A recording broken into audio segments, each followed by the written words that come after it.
26 000 exposants de Chine et de l'étranger, avec les 8 millions d'articles proposés, des milliers de sessions vidéo en direct, s'adaptant aux circonstances particulières du moment, les entreprises chinoises et étrangères se sont réunies pour participer en mode cloud à la 127e édition de la foire de Canton, plus communément appelée la foire d'import-export de Chine. La pandémie de coronavirus a eu un lourd impact sur l'économie mondiale. Nombre de salons internationaux majeurs ont été reportés les uns après les autres, voire annulés. Et donc, la plus grande foire commerciale globale de la planète, âgée de 63 ans, se retrouvait confrontée au même dilemme, maintenir ou pas l'événement. Au final, la Chine a apporté une réponse des plus inattendues. Non seulement la foire aurait lieu comme prévu, mais surtout elle est parvenue à transférer, en l'espace de 2 mois, l'intégralité de l'événement dans le nuage, du jamais vu dans l'histoire.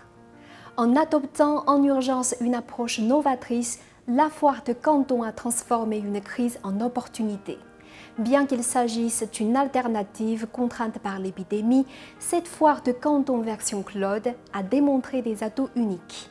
Tout d'abord, les coûts pour les exposants sont moins élevés, nul besoin de venir sur place ni de s'acquitter de frais de participation.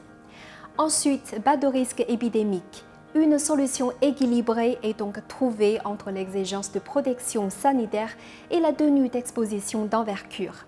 Et si l'on compare avec un événement hors ligne, recourir au nuage permet de s'affranchir de la limite du nombre de visiteurs et d'espaces tout en diffusant le produit à un plus grand nombre de clients potentiels et d'encourager des opportunités nouvelles. Bien sûr, les limites de la foire de Canton en ligne sont aussi évidentes.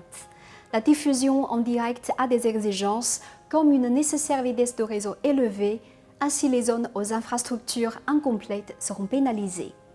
En outre, l'impossibilité de toucher le produit en question risque de susciter des hésitations des clients au moment de passer commande. Conclure des transactions devient plus difficile qu'en face à face. Mais quoi qu'il en soit, à un moment si particulier, cette foire de Canton témoigne de la souplesse d'esprit et la capacité d'adaptation du peuple chinois, tout en exposant largement l'immense vitalité de sa marque. Lancée il y a 63 ans, la foire de Canton n'a jamais cessé d'innover.